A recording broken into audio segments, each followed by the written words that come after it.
Hi everyone. This is Patty Cortez. I did my comic strip on Piaget's four stages of development, and the first one is called the sensory motor stage. During this stage, children reach a place where it's called object permanence, and when they realize that an object doesn't just completely disappear when they are unable to see it. So this is baby Huey, and he had a balloon and it floated off right into another room and he can no longer see it. It just floated right in. And it says, "Hello, I am baby Huey. My balloon floated into another room. I can't see it, but I know it's there because I'm in the sensory motor stage and I know about object permanence. I also have a schema and know if I cry hard enough, mom will come running to get my balloon." Wah! That's exactly how I felt when I couldn't get this comic strip right. Anyway, so I don't know if any of you out there parents ever play peekaboo with your children. I used to put a blanket over my head and then bring it back down and yell peekaboo to my children, and they thought it was the funniest thing.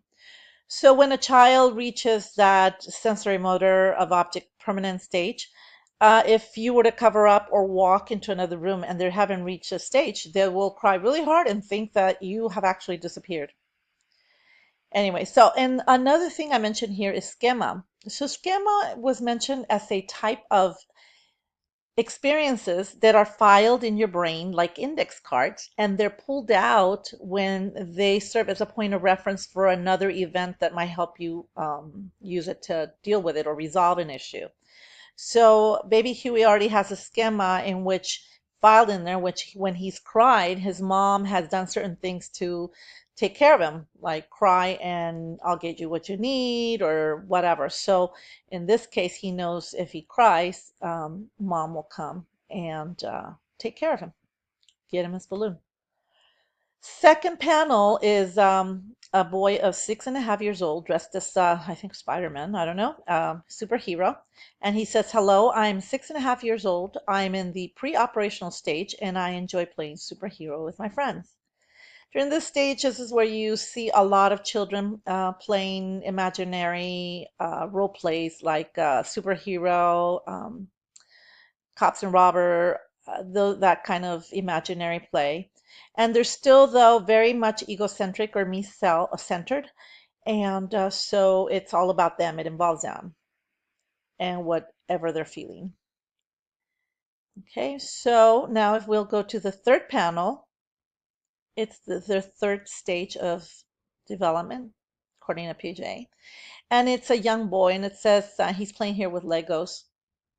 It says, "Hello, I'm 9 years old. According to PJ, I'm in the concrete state. I love playing with Legos and building cool stuff." So this is where you see a lot of building blocks and Legos. They're starting to bring up use their creativity and think a little bit more in depth, put a little more thought into their play. However, they're still not solving very big abstract problems. As we go to the fourth and last stage of development, you'll see a boy here who's a little older, and he's 12, just like my son, David, with glasses also. And there's a Rubik's Cube here. In this stage, they've reached the concrete stage where they are actually are solving abstract problems. They're actually doing a little more in-depth thinking. So he says, "What's up?" Which is, by the way, how my son speaks. "I am 12 and I'm in the formal operational stage. So of course I know everything."